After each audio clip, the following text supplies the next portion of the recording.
جس طرح چین کے بادشاہ کو خاقان، روس کے بادشاہ کو زار، روم کے بادشاہ کو کیسر اور ایران کے بادشاہ کو کسرا کہتے تھے، اسی طرح قدیم مصر کے بادشاہوں کو فرعون کہا جاتا تھا۔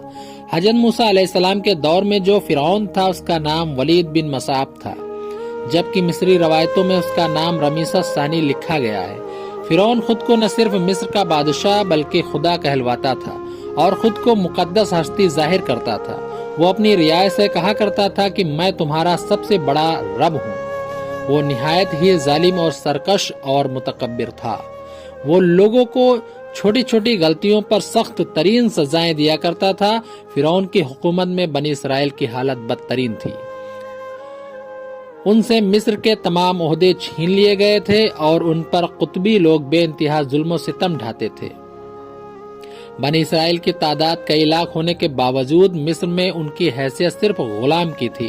فرعون نے یہ حکم جاری کیا تھا کہ لوگ اس کے آگے سجدہ کریں گے، اور بنی اسرائیل میں سے جو شخص بھی اسے سجدہ کرنے سے انکار کرتا وہ اسے کھولتے ہوئے تیل میں ڈال دیا کرتا تھا۔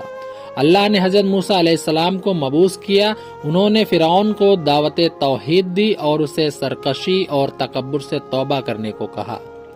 حضرت موسیٰ علیہ السلام اور حضرت ہارون علیہ السلام دربار فرعون میں گئے اور فرمایا، ہم دونوں تمہارے رب کے رسول ہیں، ہمارے ساتھ بنی اسرائیل کو جانے دو اور سلامتی اس آدمی پر جو راہ حق کی پیروی کرے۔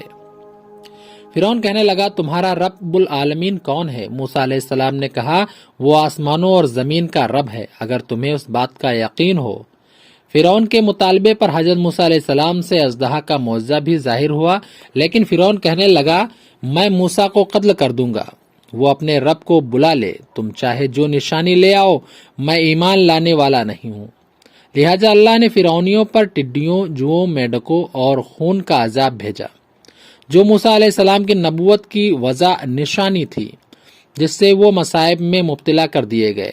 کھلی نشانیوں کے ظاہر ہونے کے باوجود فرعون اپنی انا اور سرکشی پر قائم رہا اور یہ منصوبہ بنایا کہ موسیٰ علیہ السلام اور بنی اسرائیل پر لشکر کشی کر کے انہیں قتل کر دے گا۔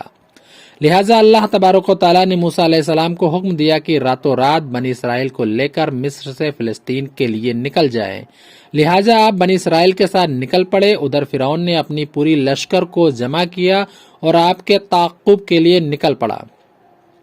شام کے وقت تک وہ بحر احمر کے کنارے پہنچ گئے۔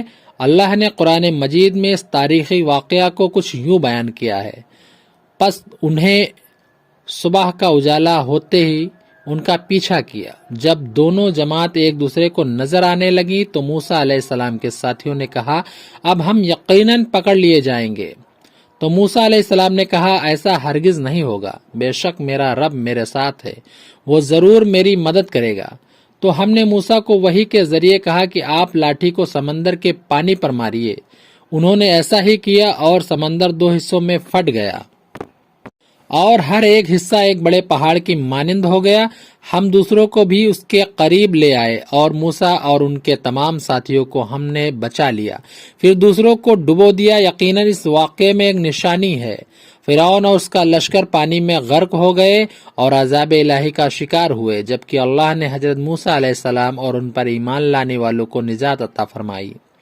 دنیا میں آل فرعون کو سمندر میں غرق کر کے سزا دی گئی اور آخرت میں ان کے لیے شدید ترین عذاب ہوگا، جیسا کہ اللہ نے قرآن مجید میں فرمایا، اور فرعونیوں کو برے عذاب نے گھیر لیا۔ وہ لوگ صبح و شام نارے جہنم کے سامنے پیش کیے جاتے ہیں، اور جس دن قیامت آئے گی اللہ فرمائے گا، فرعونیوں کو سب سے سخت عذاب میں داخل کرو۔